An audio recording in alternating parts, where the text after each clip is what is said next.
میرے پیارے ساتھیوں، اسی قرآن میں بار بار آپ پڑھیں گے کہ آئے محمد صلی اللہ علیہ وسلم، آئے میرے نبی، ان کافروں سے سوال کرو اس زمین اور آسمان کو کس نے بنایا؟ تو یہ جواب دیں گے اللہ نے۔ اللہ کو مانتے تھے۔ ان سے پوچھو کہ چاند سورج ستارے کس نے بنائے؟ تو کہیں گے اللہ نے۔ ان سے پوچھو آسمان سے بارش کون برساتا ہے؟ تو یہ جواب دیں گے اللہ۔ ان سے پوچھو یخرج الحی من المیت ویخرج المیت من الحی، زندہ چیز میں سے مردہ چیز کو اور مردہ چیز سے زندہ چیز کو کون نکالتا ہے؟ زندہ سے مردہ، مرغی زندہ ہے، اس سے بے جان چیز انڈا کون نکالتا ہے؟ اور انڈا بے جان ہے، اس سے جاندار چیز مرغی کا بچہ کون نکالتا ہے؟ یخرج الحی من المیت ویخرج الحی من المیت ویخرج المیت من الحی، زندہ سے مردہ اور مردہ سے زندہ کو کون نکالتا ہے؟ لَيَقُولُنَّ اللَّهُ، تو یہ یہی جواب دیں گے اللہ۔ ہمارا اور آپ کا ایمان اللہ کے بارے میں اتنا کہاں ہے جتنا کافروں کا، عرب کے کافروں کا تھا۔ ہاں، وہ سب کچھ مانتے تھے کہ اللہ کرتا ہے، طاقتور ہے، پاورفل ہے، لیکن کہتے تھے کہ اللہ ڈائریکٹ ہماری نہیں سنتا ہے، اللہ ان بزرگوں کے ذریعے ہماری دعائیں سنتا ہے، اللہ ان بزرگوں کے ذریعے ہماری دعائیں سنتا ہے۔ تب اللہ نے سمجھانے کے لیے مثالیں دی کہ تم کہتے ہو اللہ کو سننے کے لیے بزرگوں کا سہارا چاہیے، وسیلہ چاہیے۔ ارے یہ تو تم جیسے کمزور لوگوں کو ضرورت پڑ سکتی ہے، اللہ کو اس کی ضرورت کیا ہے؟ جرجی صاحب کی زبان اتنی ہائی فائی نہیں ہے، کمزور ہے، اس لیے وہ اپنی آواز اتنی زور سے 15,000 20,000 کے مجمع تک نہیں پہنچا سکتے ہیں۔ تب جرجی صاحب کو مائک کی ضرورت ہے۔ آپ کے کان بہت کمزور ہیں، اتنی دور سے میری آواز بغیر مائک کے نہیں سن سکتے، اس لیے آپ کو بھی مائک اور ہارن کی ضرورت ہے۔ ارے آپ کمزور، سنانے والا کمزور، سننے والا بھی کمزور، تب سہارے کی ضرورت پڑتی ہے۔ لیکن اللہ کو پکارو، تم سب کمزور ہو میرے بندو، تمہاری آواز مجھ تک نہیں آ سکتی ہے، تم بہت کمزور ہو، لیکن میں سننے والا ہوں، میں کمزور نہیں ہوں، میں تمہاری آواز کو آسمان کی بلندیوں سے بھی سن لیتا ہوں۔ اوہ لوگو سنو، یہ پہلا آسمان اتنی بلندی پر ہے جس کا اندازہ ہم اور آپ نہیں لگا سکتے ہیں۔ اس آسمان کے نیچے 3 کہکشائیں ہیں، ایک قریبی کہکشاں، ایک درمیان میں میڈیم بیچ میں کہکشاں، اور ایک سب سے دور والی کہکشاں۔ یہ مان ہی نہیں سکتے یہ لوگ، یہی سب کہلوانا تھا نا، یہی سب ڈسٹرب کرانا ہے آپ لوگوں کو۔ اسی لیے یوٹیوب چینل والوں کو بند کرا دیا تھا میں نے۔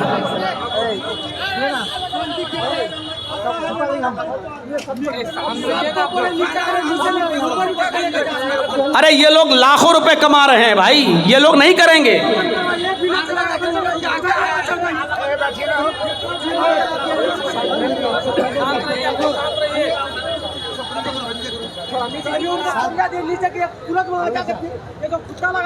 ڈسٹرب کرتے ہیں یار،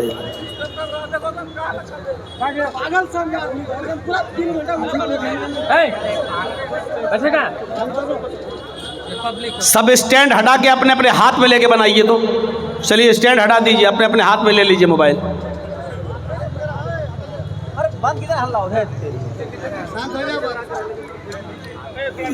یہ سب کام پہلے سے ہونا چاہیے تھا یار، آپ سب کا بن جانے دیا میرے نام پر، پھر آپ لوگ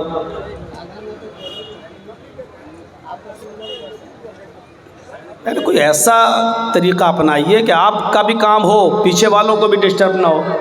قطب مینار کی طرح اونچا کھڑا کر دیا، دوسروں کو دقت ہو رہی ہے۔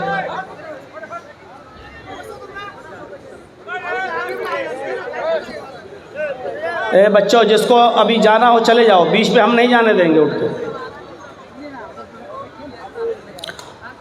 تو میں عرض یہ کر رہا تھا، سنیے اب آپ تھوڑا سا ڈسٹرب مت کریے، اب تھوڑا سا موڈ بن رہا تھا تو اب آپ لوگوں نے موڈ بگاڑ دیا۔ تو میرے بھائیوں، 3 کہکشائیں ہیں، ایک قریبی، ایک میڈیم بیچ میں، اور ایک اوپر، سب سے اوپر۔ قریبی جو کہکشاں ہے، اب سنیے اللہ رب العالمین کہاں ہے۔ بہت آسان ہے کہہ دینا اللہ ہر جگہ ہے۔ لوگ عقیدہ رکھتے ہیں، یہ شرکی عقیدہ ہے، اللہ ہر جگہ ہے۔ اللہ ہر جگہ نہیں ہے، اپنے عقیدے کی اصلاح کر لو۔ اللہ عرش پر ہے، ثم استوى علی العرش، اللہ عرش پر ہے۔ اگر آپ نے کہہ دیا اللہ ہر جگہ ہے، تو کیا نالیوں میں بھی اللہ ہے؟ کیا لیٹرین میں بھی اللہ ہے؟ کیا کتے کے جسم میں بھی اللہ ہے؟ یہ تو کافر اور مشرکوں کا عقیدہ ہے۔ ہمارے غیر مسلم بھائیوں کا عقیدہ ہے، وہ کہتے ہیں آتما اور پرماتما دونوں ایک ہی ہے، ایشورتو کا منشیتو میں پرڑت ہونا۔ وہ کہتے ہیں کہ یہ انسان کے اندر جو روح ہے یہی اللہ ہے، یہی ایشور ہے۔ ہر انسان کے اندر جو روح ہے وہی ایشور، وہی اللہ۔ اور وہ کہتے ہیں کہ اللہ ہر جگہ ہے، ہر جگہ۔ اب غور کرو کہ یہ آواز جو ہماری نکل رہی ہے، اسی کو کہتے ہیں کہ یہی ایشوریہ شکتی ہے، یہی اللہ ہے۔ اب غور کرو، ایک عورت میں بھی اللہ ہے، بھائی وہ بھی تو زندہ ہے۔ ایک کتا زندہ ہے تو اس میں بھی روح ہے، ایک بلی زندہ ہے تو اس میں بھی روح ہے۔ اگر ہم اسی آتما ہی میں پرماتما مان لیں، انسان کی اسی روح کو اگر ہم ایشور کا درجہ دے دیں، تو ایک آدمی دوسرے کو مارتا ہے، جو مار رہا ہے اس میں بھی اللہ، اور جس کو مار رہا ہے اس میں بھی اللہ۔ تو اس کا مطلب کیا ہوگا؟ اللہ اللہ ہی کو مار رہا ہے۔ ایک آدمی دوسرے کو گالی دے رہا ہے، تو جو گالی دے رہا اس میں بھی اللہ، اور جس کو گالی دی جا رہی ہے اس کے اندر بھی اللہ۔ تو اس کا مطلب کیا ہوگا؟ اللہ اللہ ہی کو گالی دے رہا ہے۔ ایک آدمی میں بھی آتما ہے، وہی پرماتما، اور ایک عورت میں بھی وہی آتما ہے، وہی پرماتما۔ اور جب شادی ہوتی ہے اور ایک مرد جب اپنی بیوی کے ساتھ سمبھوگ کرتا ہے، ہم بستری کرتا ہے، تو غور کرو، جس میں آدمی میں بھی پرماتما ہے، عورت میں بھی پرماتما ہے۔ اس کا مطلب کیا ہوا؟ اللہ اللہ ہی سے سمبھوگ کر رہا ہے، ہم بستری۔ نعوذ باللہ من ذالک۔ یہ عقیدہ انتہائی گھٹیا عقیدہ ہے۔ اللہ ہر جگہ نہیں ہے، اللہ عرش پر ہے۔ خود قرآن کہتا ہے ثم استوى علی العرش، اللہ عرش پر مستوی ہے، اللہ عرش کی اوپر ہے، اللہ عرش پر ہے۔ اب عرش کہاں ہے ذرا یہ دیکھیے گا، تھوڑی سی بات ہے، بات آگے بڑھاؤں گا میں، پہلے ہی سمجھ لیجئے گا عرش کہاں ہے۔ پہلے آسمان کے نیچے جو 3 کہکشائیں ہیں، سب سے نزدیک والی کہکشاں، اس نزدیک والی کہکشاں کی روشنی کو زمین پر آنے میں 3 ارب سال لگتے ہیں۔ سب سے نزدیک میں جو کہکشاں ہے اس کی روشنی زمین پر آنے میں 3 ارب سال لگتے ہیں۔ میڈیم بیچ میں جو کہکشاں ہے اس کہکشاں کی روشنی کو زمین پر آنے میں 10 ارب سال لگتے ہیں، 10 ارب سال۔ جبکہ روشنی کی رفتار کتنی ہے ذہن میں بٹھائیے گا، میں کسی کو بھی کھڑا کر کے پوچھ سکتا ہوں میں نے کیا بتایا ہے، یاد رکھیے گا، جس کی گردن جھکی ہوگی اسی کو پہلے کھڑا کروں گا۔ قریبی کہکشاں کی روشنی کو زمین پر آنے میں 3 ارب سال لگتے ہیں۔ میڈیم بیچ میں جو کہکشاں ہیں اس کہکشاں کی روشنی کو زمین پر آنے میں 10 ارب سال لگتے ہیں۔ اور روشنی کی رفتار کتنی ہے، یعنی کتنی تیز اسپیڈ سے وہ روشنی چل رہی ہے، تب اس کو 10 ارب سال لگتے ہیں۔ ایک سیکنڈ میں 3 لاکھ میل۔ اس سے پہلے کے سائنٹسٹ لوگ تحقیق کر کے کہتے تھے 1 سیکنڈ میں 1,86,000 میل. موجودہ سائنس کہتی ہے 1 سیکنڈ میں 3 لاکھ میل کی رفتار سے روشنی چلتی ہے. تب اس کو زمین پر آنے میں کتنا سال لگتا ہے؟ 10 ارب سال. آنکھ بند کرو کھولو 1 سیکنڈ ہو گیا. آنکھ بند کرو کھولو 1 سیکنڈ ہو گیا. اتنی دیر میں کتنی رفتار طے کر لی روشنی نے؟ 3 لاکھ میل. 60 سیکنڈ میں 1 منٹ میں کتنی رفتار ہو گئی؟ 1 گھنٹے میں کتنی ہوگی؟ 1 دن میں کتنی ہوگی؟ 1 ہفتے میں کتنی ہوگی؟ 1 مہینے میں کتنی ہوگی؟ 1 سال میں کتنی ہوگی؟ 1000 سال میں کتنی ہوگی؟ 1 لاکھ سال میں کتنی ہوگی؟ 1 ارب سال میں کتنی ہوگی؟ 10 ارب سال لگتے ہیں. جبکہ یہ بیچ والی کہکشاں ہیں. ابھی اس سے اوپر سب سے آخری کہکشاں تو ابھی باقی ہے. اس روشنی کو زمین پہ آنے میں 10 ارب سال لگتے ہیں. اور سب سے اوپر جو کہکشاں ہیں موجودہ سائنس کہتی ہے اس روشنی کو چلے ہوئے آسمان سے، اس روشنی کو کہکشاں سے چلے ہوئے 20 ارب سال تو ہو چکے ہیں، لیکن اس کی روشنی ابھی تک زمین پر نہیں آئی ہے. یہ پہلے آسمان کے نیچے کی کہکشاں کا حال ہے. ابھی پہلا آسمان نہیں آیا. 20 ارب سال پہلے آخری کہکشاں کی روشنی چلی تھی، لیکن 20 ارب سال گزر جانے کے بعد بھی ابھی وہ روشنی زمین پر نہیں آئی. ابھی اس کو کتنا اور عرصہ لگے گا کچھ پتہ نہیں ہے. سائنٹسٹ کہتے ہیں کہ ابھی کوئی پتہ نہیں ہے کہ کتنے سال اور لگیں گے اس کو زمین پر آنے میں. اس کے اوپر اور بہت اوپر پہلا آسمان،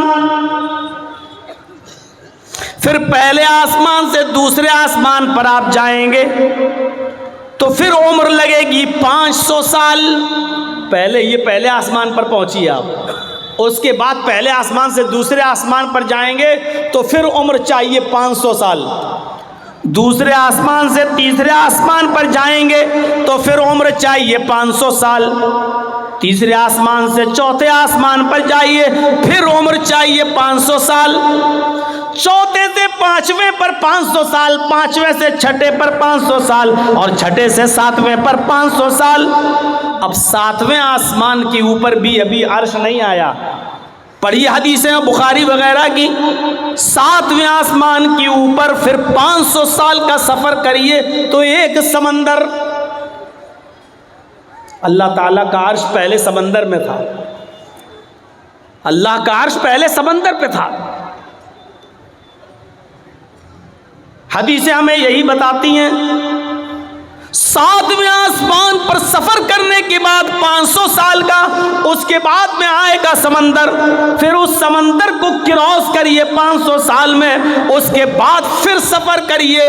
سمندر کو کراس کرنے کے بعد پھر عرش کا نمبر آتا ہے. پھر سفر کریے 500 سال کا، پھر اللہ کا عرش. اس عرش پر اللہ جب اوس بن صامت نے اپنی بیوی خولہ بنت ثعلبہ سے زہار کر لیا، جب اوس بن صامت نے اپنی بیوی خولہ بنت ثعلبہ کو اپنے اوپر ماں کی طرح حرام کر لیا، اور سنیے منظر، انت علی کظہر امی، غصے میں کہہ دیا تو مجھ پر میری ماں کی طرح حرام ہو گئی. غصہ ٹھنڈا ہوا تو اللہ کے نبی کے پاس بھیجا.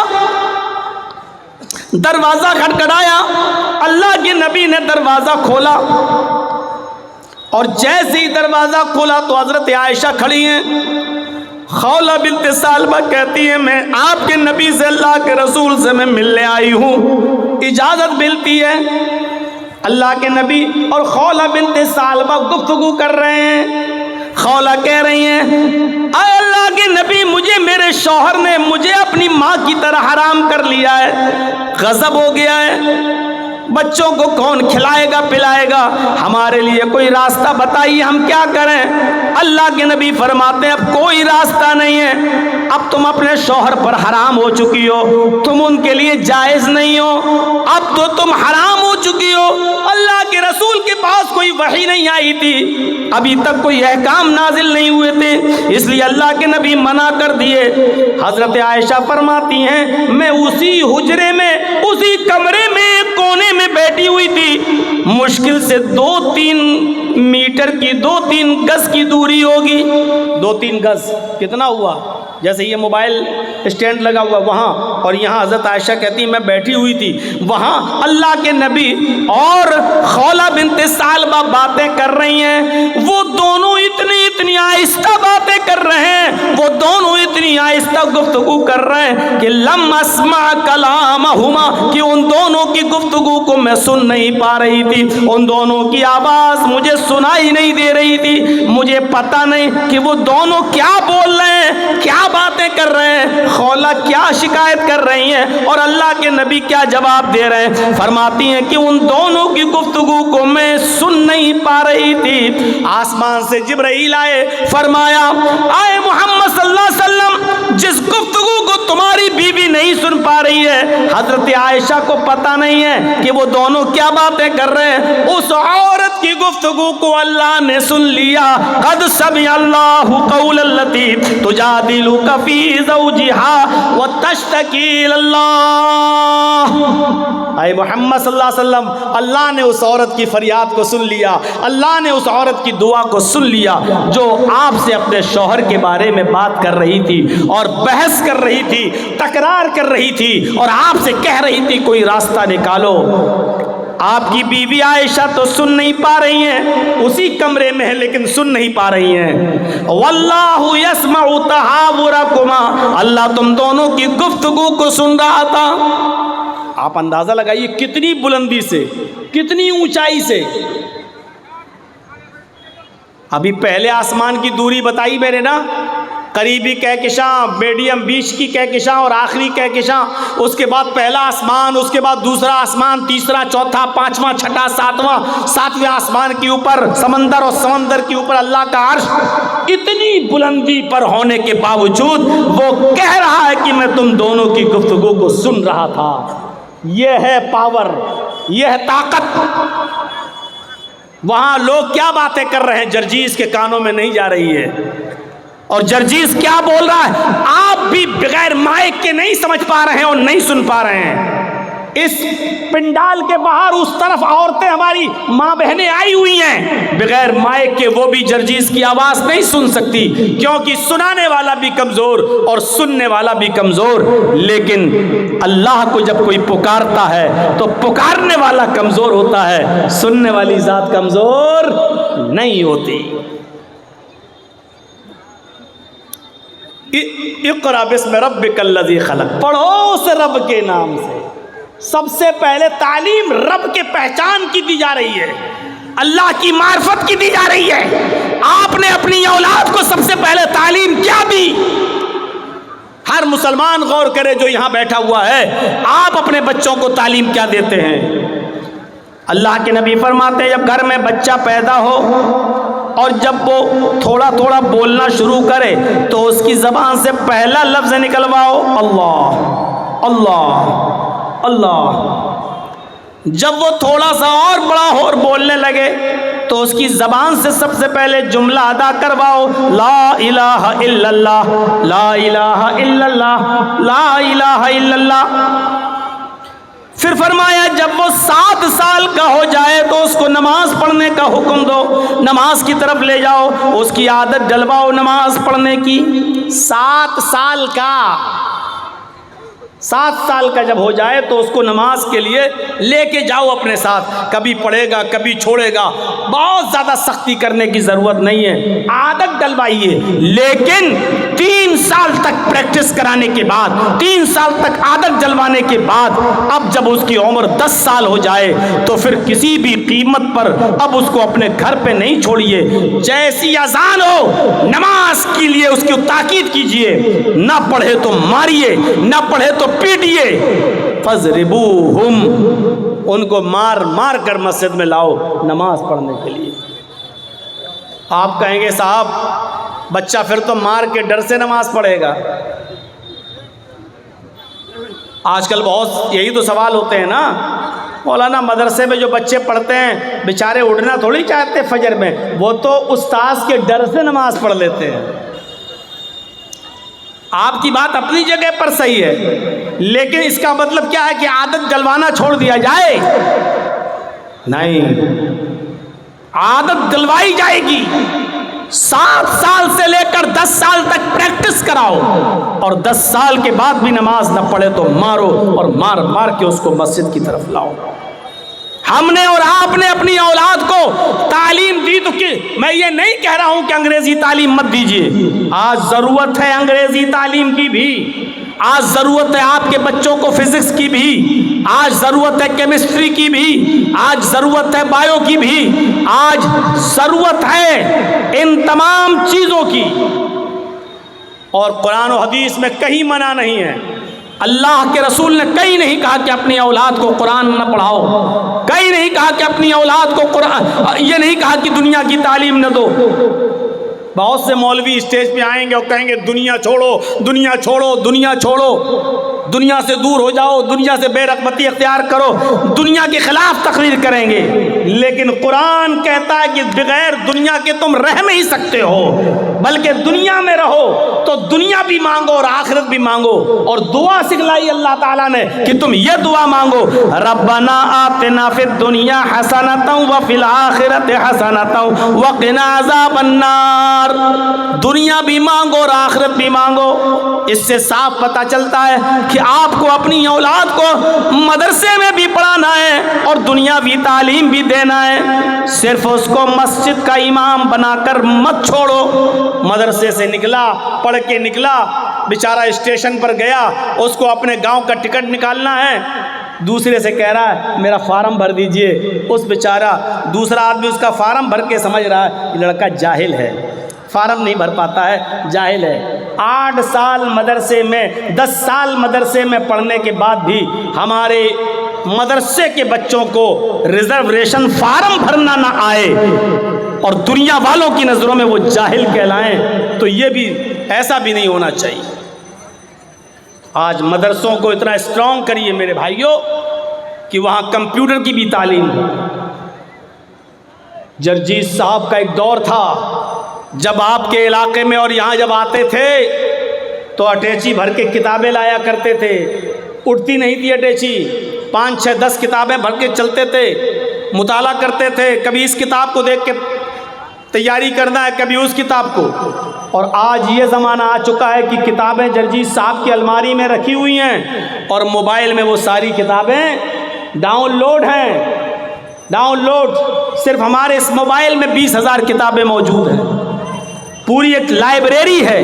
اب اتنی بھاری اٹیچی لے کے چلنے کی ضرورت نہیں، کھولا اپنا سافٹ ویئر اور جو کتاب پڑھنا ہے، جو پیج دیکھنا ہے، صرف ایک لفظ لکھنا ہے، جیسے دیکھنا ہے الحمدللہ رب العالمین، یہ آیت قرآن میں کہاں ہے، بس الحمد ٹائپ کر کے کلک کیجئے، پوری آیت آ گئی الحمدللہ رب العالمین۔ اور الحمد کا لفظ پورے قرآن میں کتنی جگہوں پر آیا، پوری کی پوری ایک لسٹ آ گئی۔ آج زمانہ یہ ہے، اور آج موجودہ دور میں آپ کو اپنے مدرسوں کو اس طرح اسٹرانگ بنانا ہے اور مضبوط بنانا ہے کہ آپ کے بچے دین کی تعلیم بھی حاصل کریں اور کسی یونیورسٹی میں جائیں تو ان کو چیلنج دے سکیں اور ان کے چیلنجوں کو سن کر ان کو جواب بھی دے سکیں۔ میرے بھائیوں، مجھے وہ دور یاد ہے اور آج بھی وہ دور کو میں سوچتا ہوں تو فخر کرتا ہوں، جب ایک بار دلی کے جامعہ ملیہ میں ہمارا فنکشن تھا اور مجھے مہمان خصوصی کے طور پر بلایا گیا تھا دلی کی جامعہ ملیہ میں، اور وہاں کے اسٹوڈنٹ سے جب میرا خطاب تھا تو جانتے ہو لاسٹ میں ادھر ٹائم دیا گیا تھا مجھے، تو ایک لڑکی آئی تھی جامعہ ملیہ کی، کمیونسٹ خیال کی تھی، شاید وہ کسی مذہب کو نہیں مانتی تھی، وہ آ کر اسپیچ میں کہتی ہے کہ اسلام 1400 سال کا پرانا ہو چکا ہے، اسلام کو بھی موجودہ حالات کے تحت بدلنا چاہیے۔